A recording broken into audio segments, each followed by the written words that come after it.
I think it's great that Laura and Dylan have provided a thread throughout the conference with all the topics. I didn't attend the first session yesterday, but I arrived and Ross was on the stage soaring for some reason after the first session. Then we had Lyndon yesterday afternoon with this fantastic group with jazz, and we all know that, or you know, that there's a drug culture associated with jazz.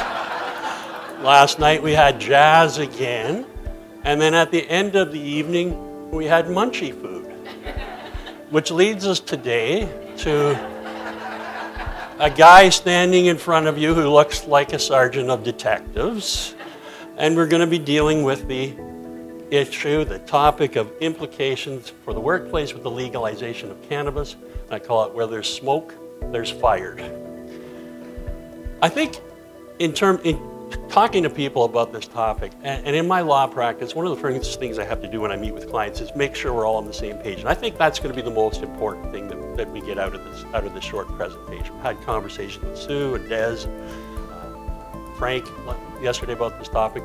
And I think the important thing you do in any situation is make sure everybody's on the same page. So what I want to focus on is, and I think it's helpful for all of us, it was helpful for me, is the context of the legalization of cannabis, and then we can talk about how it impacts in terms of our employment situation. So, in terms of context, I just want to make sure I get this across to you. In 2001, the Supreme Court of Canada determined that the criminalization of marijuana was unconstitutional because it discriminated against people who use marijuana for medical purposes. The government's response was to implement the Marijuana Medical Access Regulations. In 2013, the government replaced the MMAR with the Marijuana for Medical Purposes Regulations, again, dealing with the Supreme Court decision. This regulates for the commercial industry for production and distribution of marijuana.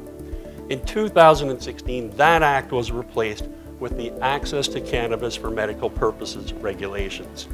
And in terms of other background, Health Canada licenses and oversees commercial industry and the registration of individuals to grow marijuana for medical purposes.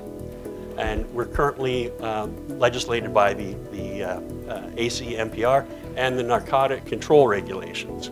Now, the interesting thing, you're lucky because about a month ago I was at a seminar, a conference, and Anne McClellan, the head of the task force on the deregulation, gave a presentation. So I've been able to crib this and bring it to you for your information.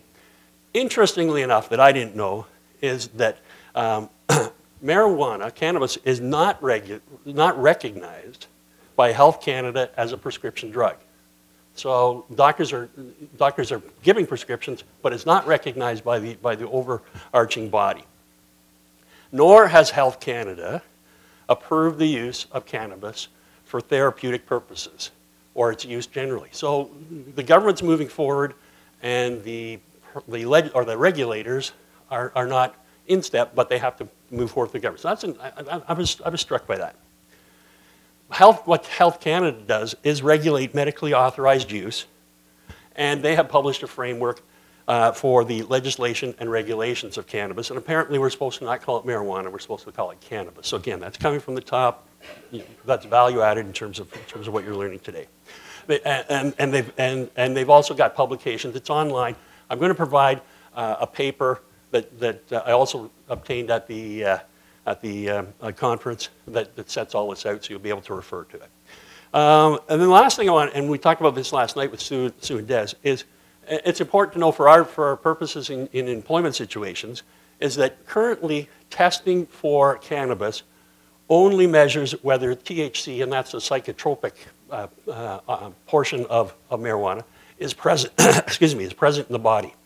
It does not provide an accurate measure of current impairment. And that's the problem, and that's one of the problems that we're going to have to deal with in our jobs, and the problem that the government's going to have to deal with in terms of the driving issues. It doesn't provide an indication of current impairment.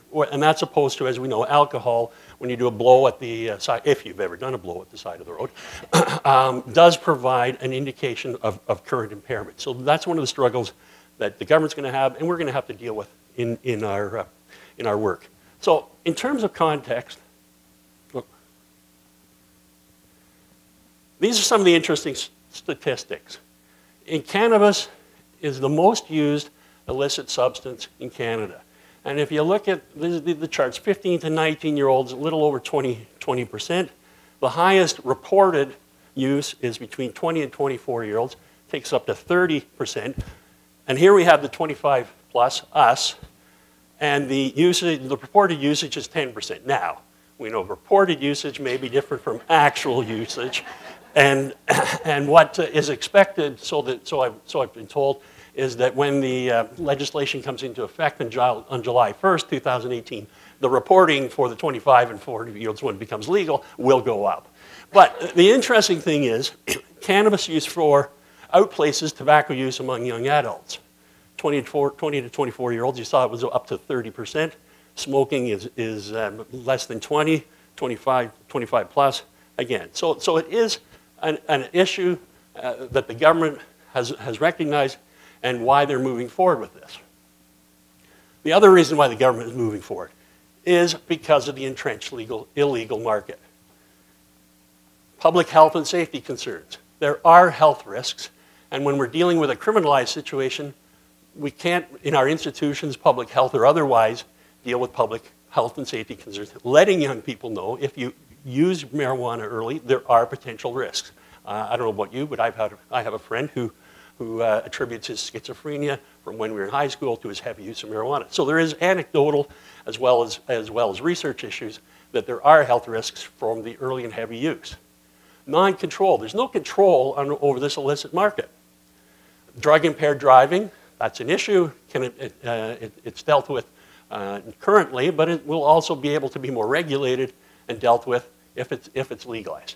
There's a burden on the justice system and associated social impacts. I'm not a criminal lawyer, but again, in terms of the charges for possession, people who are charged, it's creating issues for our system. The last thing I've learned is the laws are not well understood and inconsistently applied. Again, it's not my area of expertise, but I'll take it for granted that the government has done these studies, and it's just a mess, regulating this through our criminal system. So what the objectives of the government are to implement a new control framework that will restrict youth access to cannabis. So the whole purpose underlying it is take out the illegal aspect of it, and then we can control it more as a society. And that's the illustration was prohibition. They said, look, prohibition didn't work in the 30s. They had to move back. We're in the same situation. The war on drugs in the United States was a farce. It didn't do anything. We need to make it legal so that the government and society can have better control over it. Again, protecting young people from enticements, doing more in the school with doctors, with public health, to educate young people. Provide a market, again, to try and displace the illegal regime that's dealing with marijuana. Deters criminal activity by imposing, for people who continue to use the illegal system, by implementing serious penalties. So this is what the government's doing. I think it's all helpful. We're all reacting to, oh my God, what am I going to do with this in the workplace? But if we have the social context, it's helpful for us as we move forward. So the new control framework will protect public health through regulating, through implementing legislation and how it's going to be regulated, reduce the burden, allow adults to possess and access regulated, controlled cannabis, so that when you're asked in a survey if you use cannabis going forward, you will report yes, and those statistics will go up that we saw earlier. So the government came out with a framework under the final report of the Task Force on Cannabis Legislation and Regulation. As it says, there are 80 recommendations, and there's 5 themes. Minimizing the harms of youth. Again, going to harms of use. Establishing a safe and responsible supply chain. Enforcing public safety and protection. Medical access and control. And implementation. So when you look at it in that context, to me, it does make sense why the government is moving forward on this. It hasn't worked to criminalize. Let's legislate and move forward. But now we come to our issues. What are the issues for the regulation, decriminalization of cannabis in our workplace? And frankly, if you're on top of how you deal with other substances in the workplace, in terms of how you administer, I don't see that there will be a lot of change. The important thing that was emphasized in the seminar, and certainly as an employment lawyer, and Ross and I would agree on this, is have your policies in place. If you're working in a safety-sensitive environment, that's the underlying. We all have responsibilities. You're the experts in this area with respect to health and safety. That's the underlying, making our workplace safe for our employees. Develop policies so that if there are issues, you will be able to go through the legal process and be able to rely on them. So, and that doesn't mean, I don't think, developing new policies with respect to marijuana. It means adjusting. Well, if you don't have policies, then you need to do it. If you do have your policies, it means revising them to implement the use of marijuana so that also needs to be reported like any prescription drug. Requiring employees to report, I'm going to wrap up quickly. Accommodating cannabis, that's going to be an issue. We can talk about that more. Accommodating is going to be one of the troublesome issues. And then, of course, if you have your policies, you can address disciplinary issues. We've got the recreational issues. This, since we're running out of time, this is the key. And as I said earlier, assessing impairment remains a challenge. That's not going to be, it's going to be our problem, but we're not the ones who are going to have to deal with it. The society's going to have to deal with it. I can tell you from what I learned at the conference, one of the issues, the testing issue is there are a lot of companies out now trying to be the first off the mark to get the testing that will show a present impairment. So there is a lot of, because of the government pressure for the implementation, and I'm sorry to run over, but I just want to finish this last point, for the pressure of the implementation to get the testing out there. So it's coming, and that'll assist us, and I think that'll assist us when we have problems. So I'm going to wrap up with that. It will be in your papers, and we will continue the conversation in the breakout. Thank you.